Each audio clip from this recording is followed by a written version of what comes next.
Okay, I'm gonna show you how to install your phone holder for your Burromax TT250 or 350R. It can mount on any of the handlebars. First, it comes with your phone holder. Then it comes with the clamp that goes around the handlebar and 2 bushings to keep it snug and tight.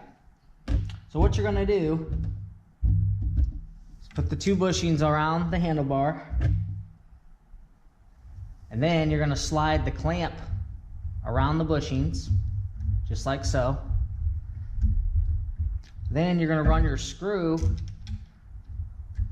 through the clamp. Use your Allen to tighten it up.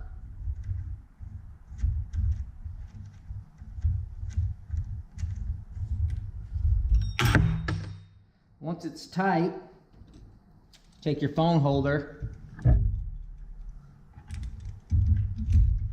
clamp it on, and then tighten it up on the back side.